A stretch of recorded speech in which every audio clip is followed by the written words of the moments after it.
ஆதியாகமத்தின் புஸ்தகம் 31வது அதிகாரத்தில் 16ஆம் வசனம். ஆகையால் தேவன் எங்கள் தகப்பனிடத்திலிருந்து எடுத்த ஐஸ்வர்யம் எல்லாம் நமக்கும் நம்முடைய பிள்ளைகளுக்கும் உரியது.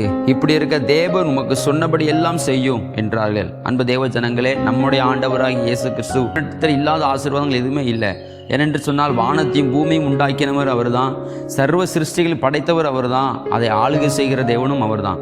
அவரிடத்தில் இல்லாத ஆசீர்வாதங்கள் எதுவுமே கிடையாது.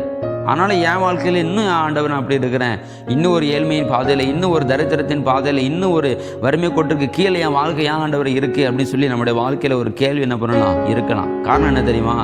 ஆண்டவர்கிட்ட இருக்கிற ஆசீர்வாதங்களை நான் பெற்றுக்கொள்வதற்கு அதுக்கு தேவையான வழிவாசல் எனக்கு என்ன பண்ணல எனக்கு தெரியல.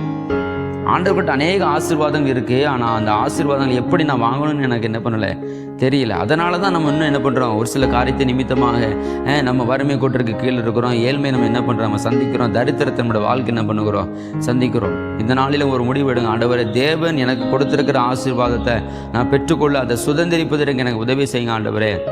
எவ்வளோ பெரிய பிசாசனுடைய போராட்டமாக இருந்தாலும் சரி, பிசாசனுடைய தந்திரமாக கூட இருந்தாலும் சரி, அதை எல்லாவற்றையும் மேற்கொள்வதற்கு இந்த நாளில் ஆண்டவர் உங்களுக்கு பலன் தருவாராக. நல்ல உங்களுடைய மனக்கண்களை, ஆவிக்குறி கண்களை கர்த்தர் இந்த நாளில் நமக்கும் உங்களுக்கும் எனக்கும் ஆண்டவர் திறந்தருளுவாராக. தேவனை நோக்கி காத்திருங்கள். கர்த்தர் நிச்சயமாய் அவரிடத்தில் இருக்கிற எல்லா ஆசீர்வாதங்களும் தம்முடைய பிள்ளைகளுக்கு தந்து கர்த்தர் உங்களை மேன்மைப்படுத்த அவர் சித்தமுள்ளவராக இருக்கிறார்.